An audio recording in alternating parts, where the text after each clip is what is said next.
오늘 하나님의 말씀 요한복음 6장 9절로 11절의 말씀. 요한복음 6장 9절로 11절. 다 같이 읽을까요? 시작.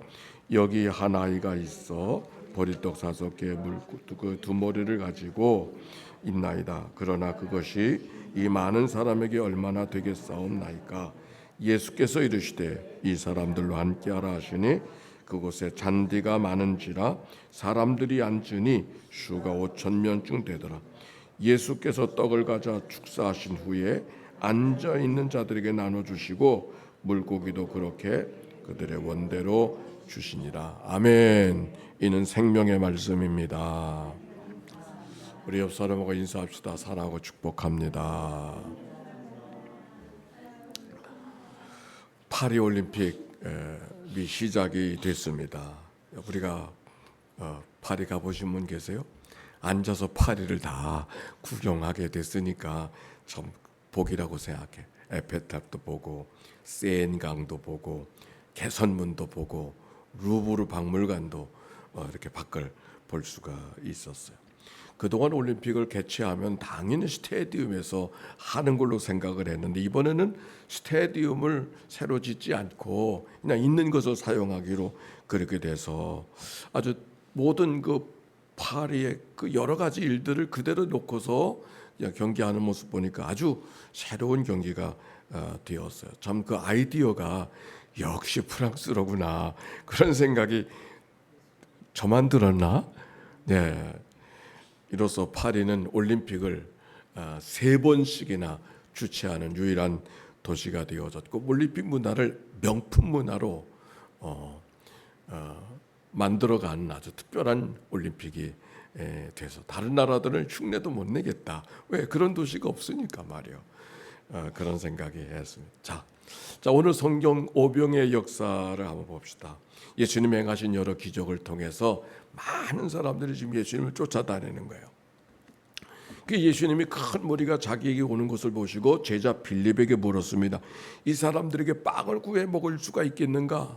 그랬더니 빌립이 대답하기를 돈을 200데나리온 돈을 가지고도 부족할 것 같습니다. 그렇게 계산 빠른 이야기를 했습니다. 그러나 예수님은 한 소년이 갖고 왔던 빵 5개와 물고기 2마리로 그 모두를 다 먹을 것을 공급해 주셨다는 이야기가 우리가 잘 아는 오늘 성경에 있는 말씀이죠. 자, 이미 읽은 말씀이죠. 여러분 오늘 설교를 속에서 무슨 설교를 기대하고 오셨어요? 공부하고 오기로 했잖아요. 예? 어떤 설교?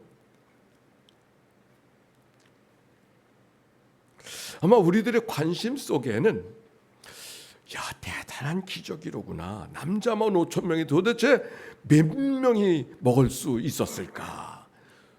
남자만 5,000명이니까 여자까지 포함하고 어린아이들까지는 몇 명이 될까? 10,000명이 맞을까? 15,000명이 맞을까? 어느 부흥세 때 가보니까 2만 명쯤 됐을 거라고. 보라 쫓아다니고 뭐 어린아이들이 더 많이 쫓아다니지 않느냐고. 그 당시는 뭐 아이들 하나 둘 낳을 때가 아닐 것이니까 말이에요. 그런데 오늘 성경에 이 본문은 짧게 읽었지만 원래 본문은 1절부터 21절까지 쭉 읽어가게 되어져 있지 않습니까? 거기 말씀 가운데 보면은 낯선 단어 2개가 단어가 2번 반복돼요. 표적이라고 하는. 2절에도 14절에도 표적이라는 말은 영어로 사인이야, 사인. 공항 안에도 사인이 있지만 사인을 보라는 것이 아니라 어딘가로 향하여 가는 지침 같은 게 사인이잖아요. 종교실 사인이 저기 있지만 종교실이 거기 있는 게 아니잖아요. 이리 가면 다른 데로 가면 종교실이 된다 하는 것을 가르쳐주기 위해서 사인이 있는데 그걸 표적인데 오늘 성경이 오병이어의 역사가 하나의 표적이라고 하는 거예요. 우리는 얼마나 큰 기적이 만들어졌을까? 몇 명이 먹었는가? 라고 하는데 우리는 이 성경에 큰 관심을 갖고 있지만 이 성경은 몇 명이 먹었는가는 그건 2번째 문제고 오히려 이 성경의 이야기를 통해서 이야기해준 사인, 뭔가 이야기해주는 방향이 있다는 거죠. 여러분, 올림픽 얘기로 시작을 했는데 올림픽의 여러 가지 명물들을 보면서 에펠탑, 그 에펠탑의 높이가 몇 미터인지 아세요? 320m. 거기에 들었던 철제 그 무게가 7,300톤 정도. 그 당시 모든 탑은, 모든 건물들은 다 돌로 만들어지는데 그거는 철로 만들어진 거예요. 언제? 1899년. 1899년이 언젠가? 에? 우리는 상상할 수도 없다. 그러니 그 당시에 이게 얼마나 대단한 것이죠. 그러니까 그걸 지금도 보여주면서 거기서 다 하잖아. 거기서. 근데 만약 에펠탑을 보고 야, 어떻게 이런 철제로 만들었을까? 어떻게 이렇게 높이 만들었을까? 어떻게 이렇게 멋있게 디자인되어졌을까만 생각한다면 그건 에펠탑을 바로 보는 게 아니에요. 에펠탑은 프랑스의 대혁명을 상징하는 사인이요. 빅토르 위고르라고 하는 사람이 영국에는 셰익스피어가 있고 독일에는 괴테가 있고 이탈리아는 단테가 있는데 프랑스에는 아무것도 없구나. 그런데 프랑스에는 혁명이 있구나. 사실 혁명이 많은 나라가 프랑스고, 그래서 왕이 없잖아요. 거기는 하나님 앞에 모든 백성들이 다 평등한 것이고 모두가 다 자기의 삶을 자기가 결정할 자유가 있는 것이지. 루이 16세 짐이 국가다, 왕이 국가인 것처럼 그 모든 것을 철폐한 것이 프랑스 대혁명. 그리고 그 왕을 죽였잖아요. 그 유명한 마리 앙뚜아네트라고 하는 사람이 그분의 부인이거든. 다 죽였어요. 그리고 모든 귀족들의 신분들 차별들을 없앤 나라가 프랑스. 그 혁명이 일어났던 것을 상징하는 탑이, 100년 후에 상징한 탑이 에펠탑. 그러니까 에펠탑을 바라보고 이게 얼마나 큰 높이인가, 얼마나 대단한 위용을 갖고 어떤 예술적인, 이걸 보고 이 에펠탑을 이야기한 사람은 에펠탑을 바로 보는 게 아닌 거죠. 에펠탑을 보는 사람은 프랑스의 그 대단한 역사의 혁명, 인간을 인간답게 살아가게 하는 표적이 프랑스의 에펠탑이었다고 하는 것. 오늘 성경 왜 오병의 역사를 기적이라고 말하지 않고, 얼마나 많은 사람들이 먹었나, 얼마나 배부르게 먹었는가, 기적으로 보지 않고 표적이라고 하시는 말씀의 의도가 어디에 있는가? 다른 것이 아니에요. 예수 그리스도가 그를 찾아온 모든 사람들을 구원해 주시는 하나님의 은혜요, 역사요, 능력이 되는 줄로 믿습니다. 내가 곧 길이요 진리요 생명이니 나로 말미암지 않고는 아버지께로 올 자가 없느니라. 천하 인간의 구원받을 수 다른 이로서는 구원받을 수 있는지가 없나니 다른 이로서는 천하의 사람 중에 구원받을 만한 이름 예수 그리스도만이라고 하는 것을 가르쳐주는 사건이 바로 예수님, 이 사건을 통해서 주어지는 일이에요. 그런데 오늘 성경 속에 한 이상한 구절이 있어요. 6절. 이렇게 말씀하시면 친히 어떻게 하실지를 아시고 빌립을 시험코자 하심이라 그랬어요. 아니, 예수님께서 이 많은 사람 어떻게 할래? 그러면서 빌립에게 물어봤던 이야기를 하시면서 뭐라 그러냐면 빌립을 시험코자 하기 위함이었다고 말씀하셔요. 예수님은 이미 이것을 어떻게 이야기되어야 될 것이 다 알고 계셨어요. 그런데도 예수님 빌립에게 물으셨어요. 근데 물으시는 의도가 시험하려고 물으셨다. 우리는 빌립처럼 예수님처럼 여러 가지 인생을 살아가면서 문제들을 찾아봤는데 이 문제들을 어떻게 다뤄가는지를 빌립을 시험코자 하시는 것처럼 우리들도 시험하기를 원하시는 분이 예수님의 마음이 아닐까. 그 난감한 상황에 안드레라는 사람이 등장했습니다. 9절. 우리가 한 아이가 있어 보리떡 5개와 물고기 2마리를 가지고 있나이다. 그러나 이것이 이 많은 사람에게 얼마나 되겠사옵나이까. 여기 안드레의 말은 빌립이 했던 말과 별 차이가 없어요. 왜? 빌립 어렵다는 얘기고 안드레도 어렵다는 얘기 똑같지요. 근데 빌립과 안드레가 상황이 어렵고 할 수 있는 일이 없다고 하는 건 똑같은데 다른 게 있어요. 뭐냐? 빌립은 어렵기 때문에 포기했어. 하려고 하지 않았어요. 그러나 안드레는 어려운 문제를 들고 누구에게 왔어? 예수님께 왔어요. 이 차이는 누구의 문제가 더 큰 문제가 아니죠. 똑같은 문제 앞에서 빌립과 안드레의 차이가 있는 거예요. 예수님이 그 안드레와 상관하고 계셨어요. 어떻게 하고 계시는가? 예수께서 이르시되 이 사람들을 앉게 하라 하시니 11절 예수께서 떡을 가져 축사하신 후에 앉아 있는 자들에게 나눠주시고 물고기도 그들이 원하는 대로 주시니. 여기 세 가지가 있어요. 첫째는 앉게 하라, 둘째는 축사하신 후에, 셋째는 앉아 있는 자들에게 나눠주시고. 앉게 하라고 하는 말씀은 기다리라. 지금이 그때가 언젠가 먹을 것을 달라고 데모하고 싶은 때가 아닙니까? 메시아를 따라다녔는데 먹을 것도 안 준다고 얼마든지 데모할 수 있는 그 시간. 이스라엘 백성들이 애굽에서 건져내셨더니 굶어 죽게 하려고 이곳까지 광야까지 데리고 왔느냐고 오히려 불평하던 백성들을 생각해 보면 오늘 바로 이 군중들에게 앉게 하라는 말, 쉬운 말이 아니었어요. 그러나 그 자리에 앉아라.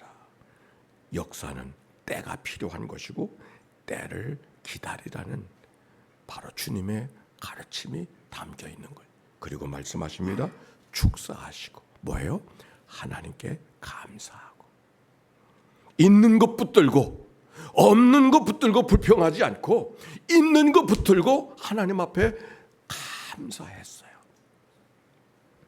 있는 것 감사는커녕 불평을 해도 아니 절망을 할 수밖에 없는 순간이지만 오히려 그 절망의 순간 하나님 앞에 부족한 것도 붙들고 감사했다.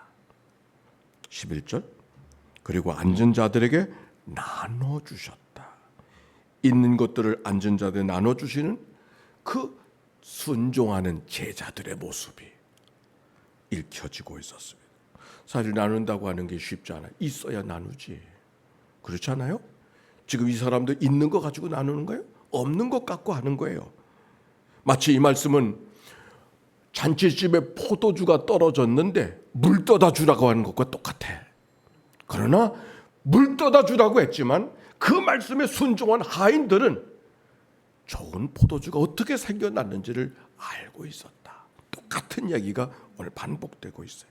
오늘가 무엇을 배웁니까? 부족을 갖고 문제를 붙들고 주님 앞에 나아갔다. 두 번째는 앉아서 때를 기다린다. 세 번째는 하나님 앞에 있는 걸 붙들고 감사한다. 네 번째, 있는 것을 나누어 주라고 하는 말씀. 그 말씀에 순종하며 믿음으로 걸어가는 사람들의 모습. 요사이들은 유 박사님 강의가 연세대학교 서은국 교수의 행복에 대한 강의를 제가 들었어요.